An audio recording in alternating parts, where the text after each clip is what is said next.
My daughter's death was called a tragic accident. Marcus, her husband, walked away with $116 million and the beachfront mansion. I was left with a broken cabin in the woods, but when I opened its locked drawer, what I uncovered turned his mansion into a house filled with police. Before we continue, if you love these stories, please subscribe to our channel, because that is our motivation to make better stories each day for you. And now let us know where you are listening in the comment. My name is Raymond and I'm 54 years old. 3 weeks ago I buried my daughter Sarah. Today I learned she didn't want me to have anything. The lawyer's office smelled like old leather and disappointment. I sat in an uncomfortable chair, my hands folded in my lap, trying to process what I just heard. Sarah's will was being read, and with each word I felt smaller, more invisible. To my beloved husband Marcus, the lawyer continued in his monotone voice, I leave our beachfront mansion valued at $12 million, along with my entire investment portfolio totaling $14 million. Marcus squeezed his mother's hand, both of them wearing expressions of barely contained satisfaction. His mother, Patricia, had made it clear, from the moment I walked in, that she considered me an unwelcome guest at this reading. She'd actually moved her purse from the chair beside her when I tried to sit down. And to my father, Raymond Mitchell, the lawyer paused, glancing at me, with what might have been pity. I leave the cabin property located at 1847 Pine Ridge Road. That was it, a cabin. I knew the place. A rundown shack in the mountains that Sarah had bought years ago, but never visited. The roof leaked, the foundation was cracking, and it was worth maybe $20,000 on a good day. Marcus cleared his throat. Did she mention the condition of that property? Because I drove by it once, and honestly, it's practically condemned. Patricia laughed, a sharp sound that made me flinch. Well, I suppose it's appropriate. Sarah always said her father preferred simple things. The lawyer ignored them and continued reading, but I wasn't listening anymore. My chest felt tight, like I couldn't get enough air. Sarah had left her husband, a man she'd known for only 5 years, everything. Her father got a shack. I thought about the last time I saw her. It was at Christmas 6 months ago. She'd been distant, cold even. When I tried to hug her goodbye, she barely tolerated it. I'd attributed it to stress from work, maybe problems in her marriage I didn't know about. Now I wondered if she'd simply stopped loving me. Is there anything else? Marcus asked, checking his expensive watch. The lawyer shook his head. That concludes the will. Mr. Mitchell, you'll need to sign these documents to claim the property. I signed where he pointed, my hand shaking slightly. Marcus and Patricia were already standing, discussing dinner plans, as if I wasn't there. Raymond, Marcus said as we walked toward the parking garage, if you need help cleaning out that cabin before you sell it. I know some guys who do estate cleanouts. They're not cheap, but given your habituation, I'm sure we could work something out. His tone was patronizing, the way you'd talk to a child or someone you pitied. Patricia nodded approvingly. That's very generous of you, Marcus, she said. Not everyone would be so kind to a father-in-law who, she paused dramatically, who clearly wasn't as important to Sarah as he thought. The words hit me like a physical blow. I opened my mouth to respond, but nothing came out. What could I say? The will spoke for itself. Think about it, Marcus continued, pulling out his phone. I've got to run a conference call with Tokyo. Patricia, shall we grab dinner at that new place downtown? They walked away, leaving me standing alone in the concrete garage. Their laughter echoed off the walls as they discussed their plans, their new wealth, their bright future. I stood there for 10 minutes, maybe longer, trying to understand how I'd become such a stranger to my own daughter. The drive home to my small apartment felt longer than usual. I kept thinking about Sarah as a little girl, how she used to run to the door when I came home from work, how she'd insist I read her 3 stories every night, how she'd cry when I had to travel for business. When had that changed? When had I become someone worth only a broken-down cabin? That night, I sat at my kitchen table, with a cup of coffee that had gone cold hours ago. I stared at the property deed, trying to make sense of it all. The cabin was located about 2 hours north, in an area I'd never been to. Sarah had bought it 4 years ago, right after her promotion at the marketing firm. She'd mentioned it once or twice, saying it was an investment property, a place to get away from the city. I'd never seen it, never been invited to see it. My phone rang, startling me out of my thoughts. It was my sister Linda calling from Phoenix. Ray, I'm so sorry about the will reading, she said without preamble. Marcus called Patricia, and Patricia called her sister. And well, you know how these things go. Of course, the family gossip network was faster than the internet. I don't understand it, Lynn, I said, my voice cracking despite my efforts to stay composed. Sarah was everything to me. After Marie died, she was all I had left. I thought she knew that. Linda was quiet for a moment. Maybe there's more to it, Ray. Maybe there's a reason she left you that cabin specifically. What reason? It's a dump, Lynn. Marcus made sure to mention that in front of everyone. I don't know, she admitted. But Sarah was smart. She didn't do anything without a reason. After we hung up, I poured myself a whiskey. and sat on my small balcony. The city lights blurred through my tears, and for the first time since Sarah's funeral, I let myself really cry. Not the dignified, controlled grief I'd shown at the service, but the raw, ugly sobs of a man who'd lost everything that mattered. I cried for my daughter, for the relationship I thought we'd had, for the father I'd apparently failed to be. I cried for my wife, Marie, who'd died 10 years ago, and couldn't see how our daughter had turned out. Most of all, I cried for myself, for the loneliness that stretched ahead of me like an empty road. By the time I went to bed, I'd made a decision. I'd drive up to the cabin tomorrow, assess the damage, and put it on the market as quickly as possible. I'd take whatever money I could get from it, and try to build some kind of life for myself. Maybe move closer to Linda in Phoenix, where at least someone still wanted me around. I had no idea that tomorrow would change everything I thought I knew. About my daughter, about her death, and about the man she'd married. The drive to Pine Ridge Road took me through winding mountain roads I'd never seen before. My old Honda struggled with the steep grades, and I found myself wondering why Sarah would buy property in such a remote location. It wasn't like her to choose isolation over convenience. When I finally found 1847 Pine Ridge Road, my heart sank. Marcus hadn't been exaggerating. The cabin looked like it had been abandoned for decades, not just a few years. The wooden siding was gray and weathered. Several shingles had fallen from the roof, and the front porch sagged dangerously to one side. I parked in what used to be a driveway, but was now mostly weeds and gravel. The silence was complete. No traffic, no neighbors, just the whisper of wind through pine trees. I sat in my car for a few minutes, gathering the courage to go inside. The front door was locked, but the key was exactly where Sarah had left it, according to her attorney, under a fake rock beside the steps. The lock was stiff, like it hadn't been used in months, maybe longer. Inside, the cabin was worse than I'd imagined. Dust covered everything, and the air smelled musty and stale. There were mouse droppings in the corners, and I could hear something scurrying in the walls. The kitchen faucet dripped steadily, into a sink stained brown with rust. I walked through the small space taking inventory. Living room with a stone fireplace, tiny kitchen, one bedroom, and a bathroom that made me grateful. I'd used the gas station restroom on the way up. The whole place couldn't have been more than 600 square feet. What struck me most was how empty it felt. Not just of people, but of personality. There were no photographs, no personal touches, nothing that said Sarah had ever spent time here. It was like she'd bought it and simply forgotten about it. I was about to leave when something caught my eye. In the bedroom, partially hidden behind a warped door that wouldn't close properly, was an old wooden desk. It looked out of place, newer than everything else in the cabin, and in much better condition. I walked over to examine it more closely. It was a beautiful piece, solid oak with brass handles on the drawers, the kind of desk Sarah would have chosen. She'd always appreciated quality furniture. I tried the top drawer, expecting it to be empty like everything else. It was locked. I found that strange. Why would Sarah lock an empty drawer in an abandoned cabin? I tried the other drawers. They opened easily, revealing nothing but dust, and the occasional spider. I spent the next hour searching for a key, checking under cushions, behind books, even inside the old coffee cans in the kitchen. Nothing. Finally, frustrated and ready to give up, I remembered something my father had taught me when I was a boy. Sometimes people hide keys in obvious places. That seemed too obvious to check. I ran my fingers along the underside of the desk, feeling for anything taped or attached. Nothing. Then I tried the very back of the bottom drawer, the one place most people never think to look. My fingers found it, a small key taped to the wood, hidden where only someone really searching would find it. The key fit perfectly in the top drawer's lock. My hands were shaking as I turned it, though I couldn't say why. Inside the drawer, I found something that made my breath catch. A manila folder thick with documents, and on top of it an envelope with my name written in Sarah's careful handwriting. I picked up the envelope with trembling fingers. It was sealed and heavy like it contained several pages. I sat down in the desk chair staring at my name on the envelope. Why would Sarah leave me a letter in a locked drawer? In a cabin she'd never told me about?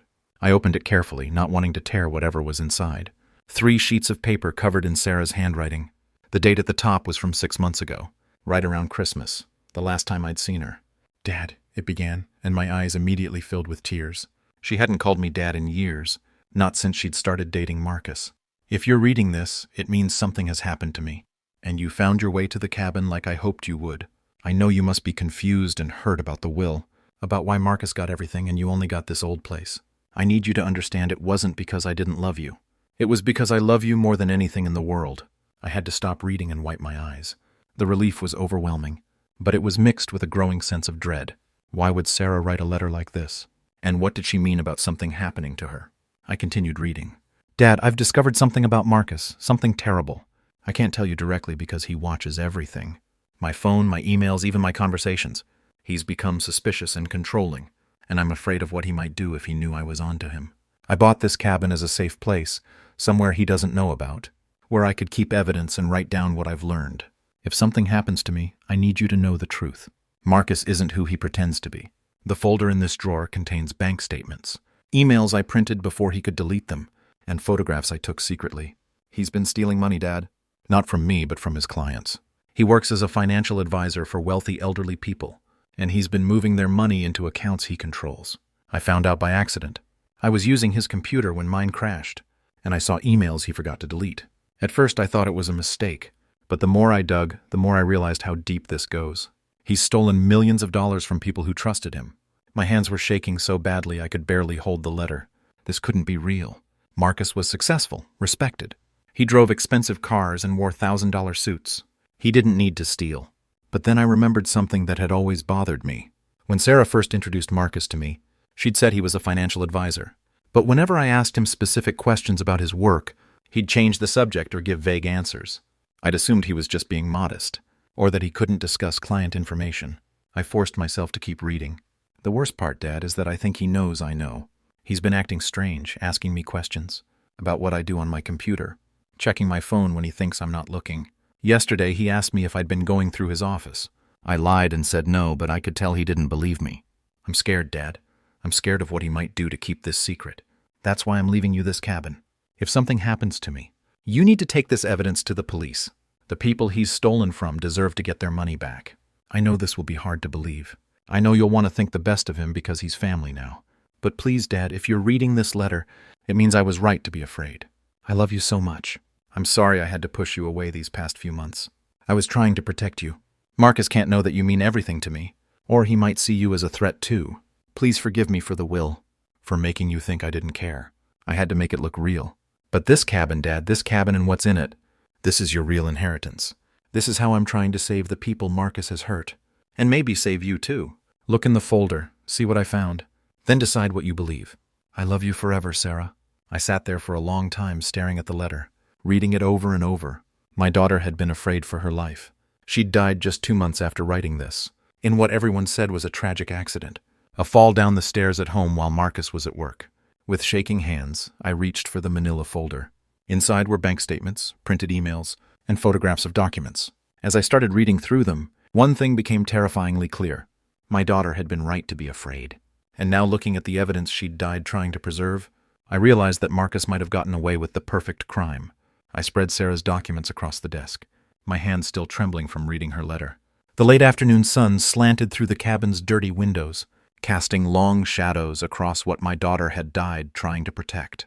The first bank statement I picked up belonged to someone named Eleanor Whitman.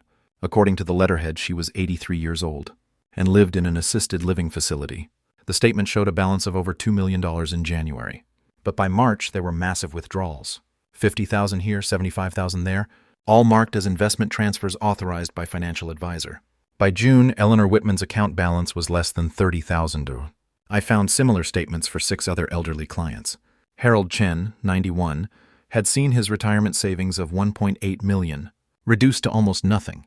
Martha Rodriguez, 74, lost everything except her Social Security. The pattern was always the same. Large withdrawals marked as investment, authorized by their trusted financial advisor, Marcus. My stomach churned as I realized what I was looking at. These weren't just numbers on paper. These were real people. Elderly people who had worked their entire lives to save this money. People who trusted Marcus to help them, to protect their life savings. Instead, he had systematically robbed them. I picked up a printed email dated 3 months before Sarah's death. It was from Marcus to someone named David Kellerman, and the subject line read, Cayman Islands transfer urgent. David, need the Whitman and Chen transfers completed by Friday. Total should be $890K. Use the same shell company structure as last time. Eleanor is asking questions about her statements. And I think Harold's son might be getting suspicious. We need to move faster. There was a response email. Marcus, this is getting risky. Maybe we should slow down, let things cool off. Marcus's reply was chilling. Absolutely not. I've got things under control on this end. Sarah doesn't suspect anything, and these old people are too confused to cause real problems. Just do your job.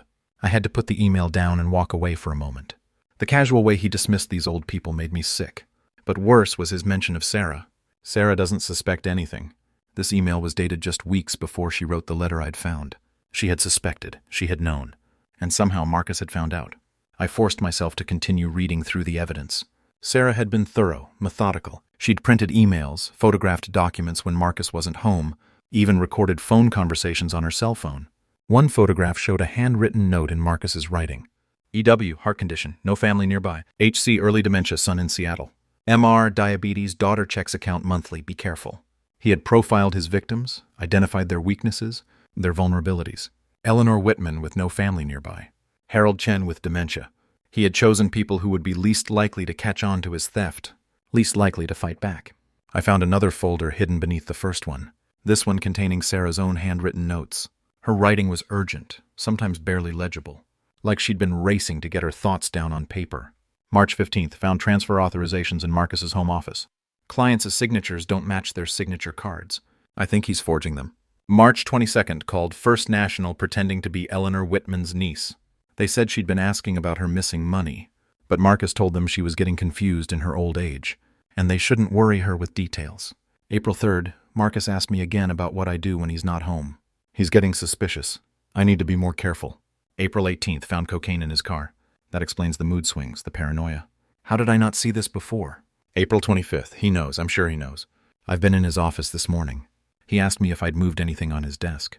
I said no, but he kept staring at me like he didn't believe me. I'm scared. The final entry was dated just 1 week before her death. May 1st, Marcus came home early yesterday and found me in his office.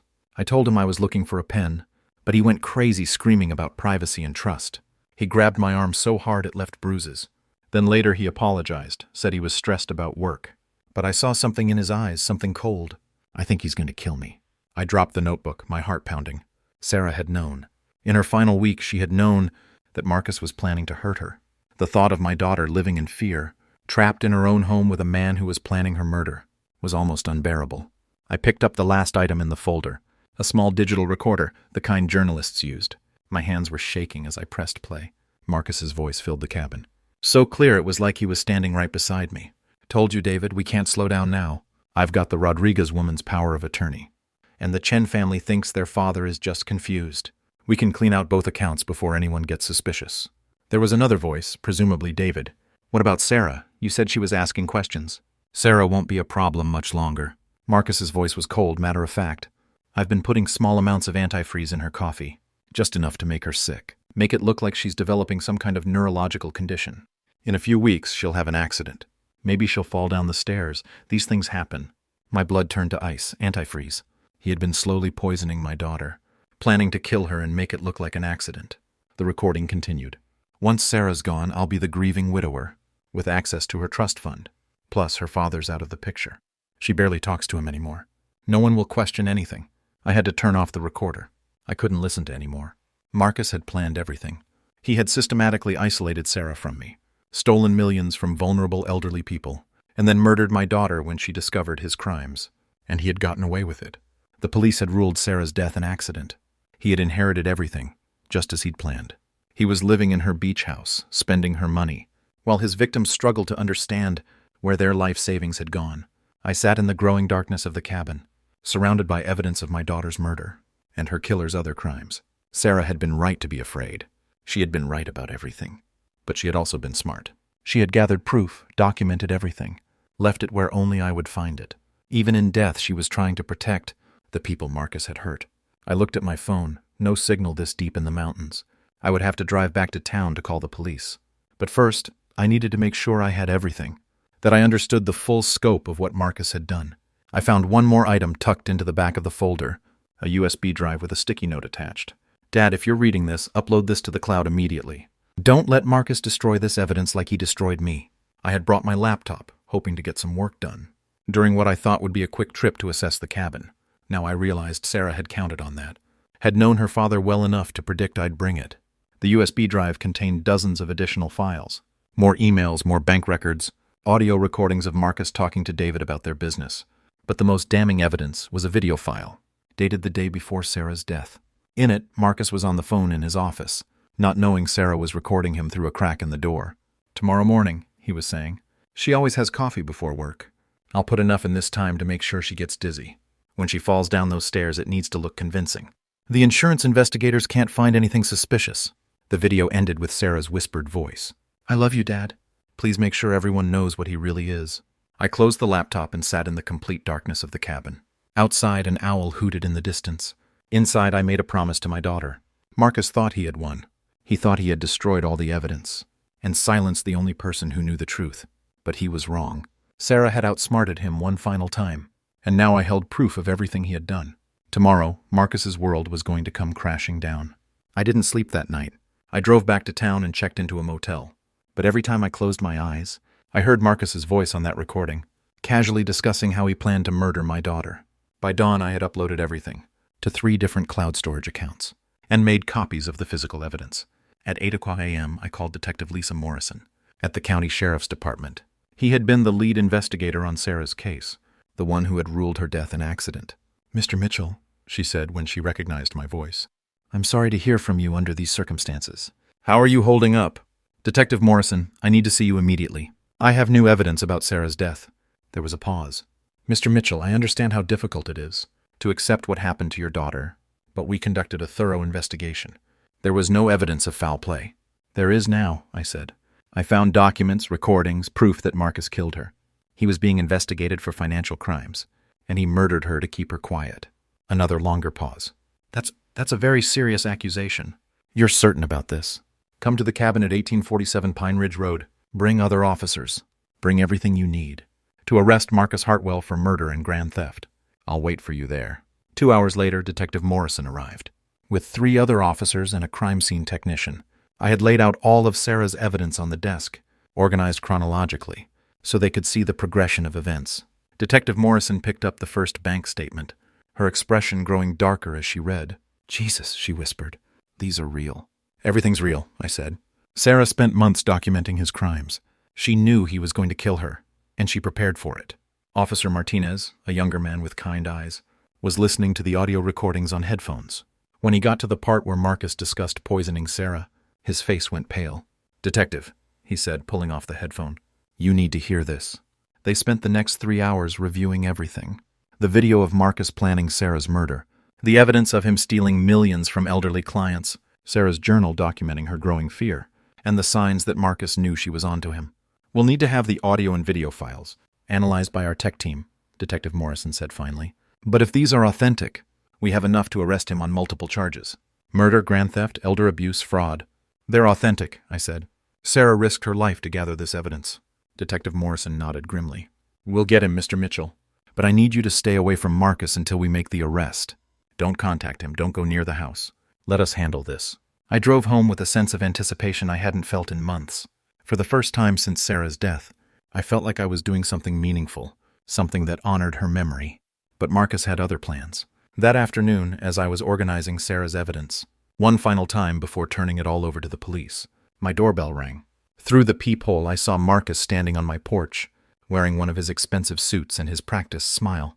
My heart started racing, but I forced myself to remain calm.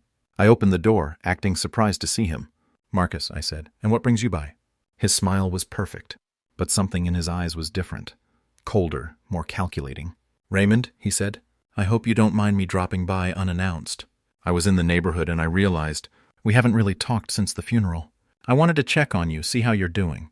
I stepped aside to let him in, my mind racing. Why was he here? Had he somehow learned about my discovery at the cabin?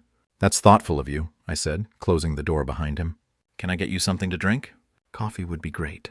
He was looking around my small apartment, taking in the modest furniture, the single bedroom visible through the open door. You know, Raymond, I've been thinking. Sarah always worried about you living alone in this place. Maybe it's time to consider something with more assistance, more support.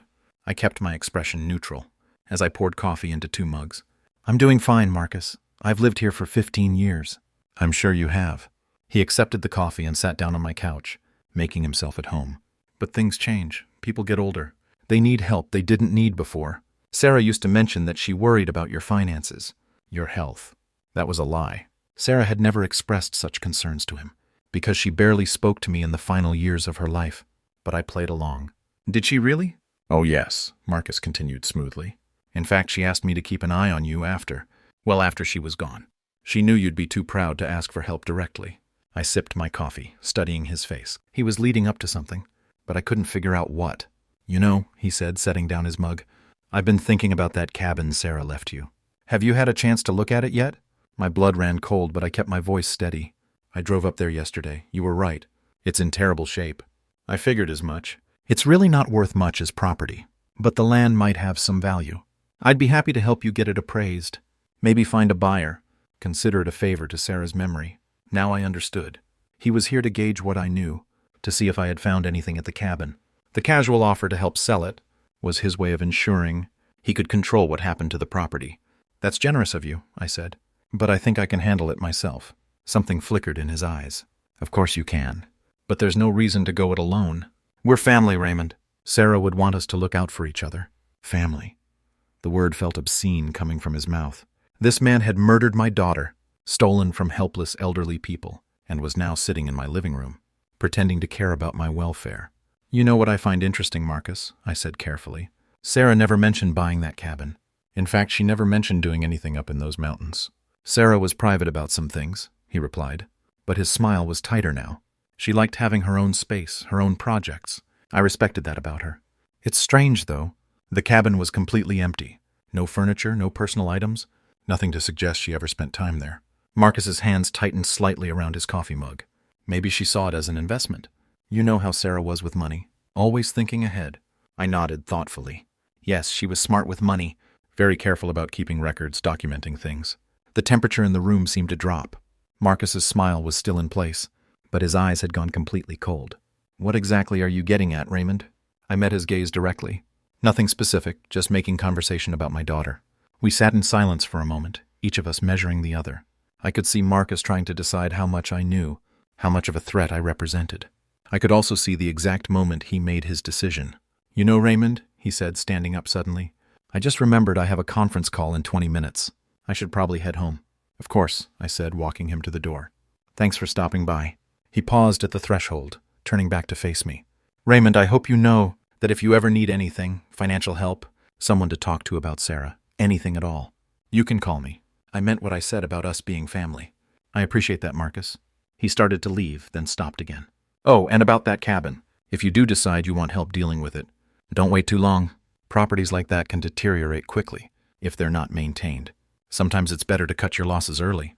The threat was subtle but unmistakable. He was telling me to sell the cabin quickly, before I found anything I shouldn't find. Too late for that. After he left, I immediately called Detective Morrison. He was here, I told her. Marcus just left my apartment. He was fishing for information about the cabin, trying to get me to let him handle the sale. What did you tell him? Nothing, but he knows something's wrong. He's suspicious. We're moving up the timeline, Detective Morrison said. We'll have the arrest warrant by tomorrow morning. Can you stay somewhere else tonight? Maybe with friends or family? I thought about it. I'll be fine here, but Detective, there's something else. When Marcus was leaving, he made a comment about properties deteriorating quickly, if they're not maintained. I think he might try to go to the cabin, maybe try to destroy evidence. We'll have officers watching the property starting tonight, and we'll have someone watching your apartment too, just in case. After I hung up, I double-checked that all the doors and windows were locked, then settled in to wait. Tomorrow, Marcus would be arrested. Tomorrow, Sarah would finally have justice. But tonight, I couldn't shake the feeling that Marcus wasn't done with me yet. I was right. At 3 a.m., my phone rang. I jerked awake, disoriented and immediately afraid. The caller ID showed a number I didn't recognize. Hello, Mr. Mitchell. This is Officer Davis with the Sheriff's Department. Detective Morrison asked me to call you. We just arrested Marcus Hartwell at his residence. I sat up in bed, suddenly wide awake. You got him? Yes, sir. We executed the search warrant at 2:30 a.m. We found additional evidence in his home office. More bank records, a laptop with deleted files. We were able to recover. And something else you need to know about. My heart was pounding. What? We found antifreeze in his kitchen cabinet and a small dropper bottle hidden in his bedroom. The lab will need to test it, but it appears to match what your daughter described in her recordings. The relief was overwhelming. They had him. They had proof that Marcus had murdered Sarah, exactly the way she had predicted he would. There's more, Officer Davis continued. When we arrested him, he was packing a suitcase. Looks like he was planning to leave town. We also found over $200,000 in cash hidden in his closet. Stolen money? Most likely. We'll be tracing it back to his victims. Detective Morrison wants to see you this morning, if you're available. There are some things she wants to show you. I was at the sheriff's department by 8 a.m. Detective Morrison met me in the lobby, looking tired but satisfied. "We got him, Mr. Mitchell," she said, leading me to her office. "Marcus is being held without bail on charges of first-degree murder, elder abuse, grand theft, and fraud. The DA says it's one of the strongest cases she's seen." She showed me into a conference room, where Marcus's laptop was open on the table. Our tech team recovered deleted files from his computer, including this one. She clicked on a video file. The screen showed Marcus in what looked like his home office, talking to someone on the phone. The date stamp showed it was recorded, just 2 days after Sarah's funeral. "The insurance investigator bought it completely," Marcus was saying, leaning back in his chair, with a satisfied smile. "Tragic accident, grieving husband, no suspicious circumstances.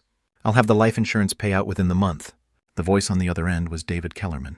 "What about her father? Any problems there?" Marcus laughed, actually laughed. "Raymond, he's completely clueless. Sarah barely spoke to him the last few years.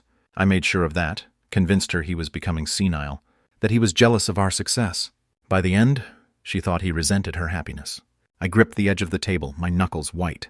He had deliberately turned Sarah against me, poisoned her mind with lies about my feelings toward her. "The beautiful thing," Marcus continued, "is that he got exactly what he deserved in the will. A worthless cabin in the middle of nowhere. Sarah thought she was protecting him by keeping him away from our finances, but really she was just making sure he couldn't interfere with my plans." David's voice sounded nervous. "You don't think he'll cause problems? What's he going to do? He's a sad old man living alone in a tiny apartment. No money, no influence, no one who listens to him. Even if he suspected something, who would believe him?" The video continued for several more minutes, with Marcus detailing his plans to liquidate more of his victims' accounts and transfer the money offshore. He talked about Sarah like she had been an obstacle he'd successfully removed, nothing more. Detective Morrison turned off the video. "I wanted you to see this because it proves something important. Sarah never stopped loving you, Mr. Mitchell. Marcus manipulated her, lied to her about your feelings. She didn't choose to cut you out. She was tricked into it." I had to take a moment to compose myself. All those months of wondering what I had done wrong, why Sarah had grown so distant, why she seemed to resent me. It hadn't been real. Marcus had orchestrated it all. "There's something else," Detective Morrison said gently. "We found this in Sarah's belongings at the house. Marcus had hidden it, but our search was thorough. She handed me a small leather journal I'd never seen before. This is Sarah's real diary, the one she kept at home. It tells a different story than the one Marcus wanted us to see." I opened it to a random page dated about a year before Sarah's death. "I'm so confused about Dad. Marcus keeps telling me things that Dad said. He thought I was making a mistake marrying Marcus, that he's been asking people about our finances, that he seems jealous of our success. But none of it sounds like Dad. When I try to talk to Marcus about it, he just says he's trying to protect me from being hurt. I love Dad so much. I miss the relationship we used to have. But Marcus says that's just nostalgia, that people change as they get older, that Dad is probably developing some kind of dementia that makes him paranoid and resentful. I don't know what to believe anymore." Another entry from 6 months later. "Something's wrong. Marcus showed me an email he says Dad sent, asking for money and saying terrible things about Marcus, but the writing doesn't sound like Dad at all. When I called to confront him about it, Dad seemed genuinely confused. He said he never sent any email like that. Marcus says that's typical, that people with early dementia often don't remember things they've said or done. But I'm starting to wonder if Marcus is lying to me about Dad." The final entry I read was dated just 2 weeks before her death. "I know now that Marcus has been lying about Dad this whole time. I found the fake email account he created to send those messages pretending to be from Dad. He's been manipulating me, turning me against the person I love most in the world. I tried to call Dad tonight to apologize, to explain, but Marcus came home and caught me. He flew into a rage, accused me of betraying him, of choosing my pathetic father over my husband. The way he said it, the look in his eyes, I've never been so scared in my life. I know now that everything Marcus has told me about Dad was a lie. Dad never resented me, never said anything bad about Marcus, never asked for money. Marcus created all of it to isolate me, to make sure I had no one to turn to. When I discovered what he really is, I'm going to make this right. I'm going to tell Dad everything, apologize for believing Marcus's lies, and ask for his help. But first I need to gather proof of what Marcus has been doing. I need to protect Dad from him." I closed the journal, tears streaming down my face. Sarah had figured it out. In her final weeks, she had realized that Marcus had been manipulating her, turning her against me with fabricated evidence and lies about my mental state. She had been planning to reconcile with me, to ask for my help in exposing Marcus. That's why he had killed her so quickly, once he realized she was onto him. "Mr. Mitchell," Detective Morrison said softly, Your daughter never stopped loving you. She was a victim too. Manipulated by a sociopath who saw her as nothing more than a means to an end. I wiped my eyes thinking about all the time Sarah and I had lost because of Marcus' lies. All the conversations we'd never had. The relationship that had been stolen from us. What happens now? I asked. Marcus will go to trial. With the evidence we have, the recordings, the financial documents, the video confessions, and the physical evidence of the antifreeze, it's almost certain he'll be convicted. The DA is pushing for life without parole. What about his victims? The elderly people he stole from? We're working with the FBI to trace the stolen money and return it to the families. Some of it may be recoverable, though not all.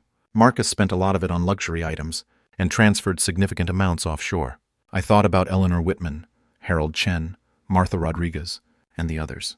Even if they got some money back, they would never recover from the betrayal of trust, the violation of having someone they relied on destroy their financial security. But at least they would have justice. At least Marcus would pay for what he had done to them and to Sarah. There is one more thing, Detective Morrison said, pulling out a sealed envelope. We found this in Sarah's desk at the house. It's addressed to you, dated the day before she died. My hands shook as I opened it. Inside was a single sheet of paper, with Sarah's handwriting. Dad, I know I've been a terrible daughter these past few years. I know I've hurt you and pushed you away, and I'm so sorry. Marcus lied to me about you, made me believe things that weren't true, and I was foolish enough to believe him. I love you more than anything in this world. You raised me to be strong, to fight for what's right, and that's what I'm going to do. I'm going to stop Marcus, and then I'm going to spend the rest of my life making up for the time we've lost. If something happens to me before I can make this right, please know that every day I pushed you away. My heart was breaking. Please know that you were the best father any daughter could ask for, and that none of this was your fault. I love you forever, Sarah. She had written this letter the day before Marcus killed her. She had been planning to mail it, to start the process of rebuilding our relationship. Instead, she had died believing I might never know how she really felt about me. But now I knew Sarah had loved me. She had been manipulated and lied to, but she had never stopped loving me. And in the end, she had died, trying to protect me and Marcus's other victims. That was something Marcus could never take away from me. 6 months later, I stood in the same courtroom, where Marcus was sentenced to life in prison, without the possibility of parole. He had aged dramatically since his arrest, his expensive suits replaced with orange prison garb, his confident smile gone forever. When the judge read the verdict, he didn't even look at me. He stared straight ahead, finally understanding that his manipulations and lies had caught up with him. The families of his victims filled the courtroom. Eleanor Whitman, now 84, had recovered about 60% of her stolen money. It wasn't everything, but it was enough for her to remain in her assisted living facility with dignity. Harold Chen's son had flown in from Seattle to see justice served for his father, who had passed away 2 months after Marcus's arrest, never fully understanding what had happened to his life savings. As we left the courthouse, Eleanor approached me, with tears in her eyes. Mr. Mitchell, she said, taking my hands in her trembling ones, your daughter saved us. If she hadn't been so brave, if she hadn't gathered that evidence, he would still be out there hurting people. I squeezed her hands gently. She would be glad to know that justice was served. The legal proceedings had revealed even more of Marcus's crimes. The FBI had discovered that he and David Kellerman had been running their operation for over 3 years, stealing from dozens of elderly clients across multiple states. The total theft exceeded $15 million, making it one of the largest elder fraud cases in the region's history. More importantly for me, the investigation had uncovered the full extent of Marcus's manipulation of Sarah. Phone records showed he had been intercepting her calls and texts, preventing many of my attempts to reach her from ever getting through. He had created fake social media accounts to send me cruel messages that appeared to come from her, and had even hired someone to call me pretending to be Sarah, saying hurtful things designed to make me stop trying to contact her. The depth of his deception was staggering. For 3 years, he had systematically destroyed my relationship with my daughter, all while planning to eventually murder her for her inheritance. But Sarah had outsmarted him in the end. After the trial, I drove back to the cabin on Pine Ridge Road. It looked completely different now. I had spent the past months renovating it, turning it from a run-down shack into a comfortable retreat. The roof was repaired, the foundation stabilized, and the interior completely remodeled, with modern appliances and furniture. But I had kept Sarah's desk exactly as she left it. As a reminder of her courage and love, the cabin sat on 12 acres of beautiful mountain forest, with a stream running through the back of the property, and wildlife that reminded me daily of the peace Sarah had tried to give me. She had chosen this place carefully, remote enough for privacy, but accessible enough that I could live here comfortably, because that's what I had decided to do. I sold my apartment in the city and moved to the mountains permanently. The life insurance money from Sarah's policy, money Marcus never got to touch, had been more than enough to renovate the cabin and set me up for a comfortable retirement. But more than that, I had discovered something in the cabin that even Sarah didn't know she had left me. While doing renovations, the contractors had found a second hidden compartment in the cabin's foundation. Inside was a safety deposit box key and a note in Sarah's handwriting. Dad, emergency fund in case Marcus tries to take everything. Box 2847 at Mountain Trust Bank, I love you. The safety deposit box contained $400,000 in cash and gold coins, money Sarah had been secretly setting aside for years, long before she discovered Marcus' crimes. She had been preparing for the possibility that she might need to leave him, and she had made sure I would be provided for if something happened to her. Even when she thought I had rejected her, even when Marcus was filling her head with lies about my feelings toward her, she had been protecting me. She had been planning for my future, making sure I would be secure no matter what happened. That was the kind of daughter she had always been, and Marcus's manipulation had never truly changed that. I stood on the cabin's new deck, looking out over the forest as the sun set behind the mountains. In my hand was a letter I received that morning, a note from Patricia, Marcus' mother, asking to visit me. She had written, "Mr. Mitchell, I know I have no right to ask this, after how I treated you, but I wonder if we could meet. I need to apologize for the terrible things I said and did. I need you to know that I was fooled by Marcus, just like Sarah was. I thought he was a good man who loved my son, but I see now that he was using all of us." I had written back agreeing to meet her next week, not because I needed her apology, but because I understood what it was like to be manipulated by Marcus. She had lost her son to prison, just as I had lost my daughter to murder. We were both victims of his lies. The evening air was cool and clean, filled with the sounds of birds settling in for the night. I went inside and sat at Sarah's desk, pulling out a photo I had found among her hidden belongings. A picture of the two of us from her college graduation, both of us smiling, her arm around my shoulders. I had thought that day that we had so many years ahead of us, so many moments to share. Marcus had stolen those years from us, but he hadn't been able to steal the love we had shared, or the love Sarah had tried to protect even when she was dying. On the desk was a leather journal I had started keeping, my own record of thoughts and memories about Sarah. Stories I wanted to remember about her childhood, about the woman she had become despite Marcus's influence. I opened to a fresh page and wrote, "Sarah was brave. That's what I want people to remember about her." She could have stayed silent. When she discovered what Marcus was doing, she could have protected herself by pretending not to know. Instead, she chose to gather evidence, to document his crimes, to make sure that even if he killed her, he wouldn't get away with destroying other people's lives. She died protecting people she had never met, elderly strangers who trusted the wrong person with their life savings. She died protecting me, making sure I would have the truth, even if I couldn't have her. Marcus thought he had won when he isolated her from me, when he convinced her I didn't love her. But he was wrong. Love doesn't die because of lies and manipulation. It endures and it finds a way to survive, even the worst circumstances. Sarah's love for me and mine for her survived everything Marcus did to try to destroy it, and now living in the place she chose for me, surrounded by the evidence of how much she cared, I understand that love truly is stronger than death. I closed the journal and walked to the window. The first stars were appearing in the clear mountain sky, and somewhere in the forest, an owl called to its mate. For the first time since Sarah's death, I felt truly at peace. Marcus was in prison where he belonged. His victims had received justice, and as much restitution as possible. The truth about Sarah's love for me had been revealed, washing away months of grief and self-doubt. Most importantly, I was living the life Sarah had wanted for me. Safe, comfortable, surrounded by beauty and peace. She had given me this place, this sanctuary, along with the financial security to enjoy it. Tomorrow, I would continue the work I had started, writing letters to newspapers and law enforcement agencies about elder fraud, sharing Sarah's story to help protect other families from people like Marcus. I had contacted a documentary filmmaker who wanted to tell Sarah's story, to honor her courage and help educate people about the warning signs of financial abuse. Sarah's death would not be in vain. Her courage would continue to protect people, long after Marcus was gone. But tonight, I simply sat on the deck she had unknowingly given me, listening to the peaceful sounds of the forest, grateful for a daughter who had loved me enough to outsmart a killer and leave me not just evidence of his crimes, but proof of her enduring love. Marcus had tried to destroy us both, but we had survived. Sarah through the justice she had made possible, and me through the new life she had provided. In the end, love and courage had defeated manipulation and murder. Sarah would have been proud of that victory, and I planned to spend the rest of my life making sure her sacrifice continued to matter. The cabin on Pine Ridge Road had seemed like a cruel joke when I first inherited it. Now I understood it was the greatest gift a daughter could give her father.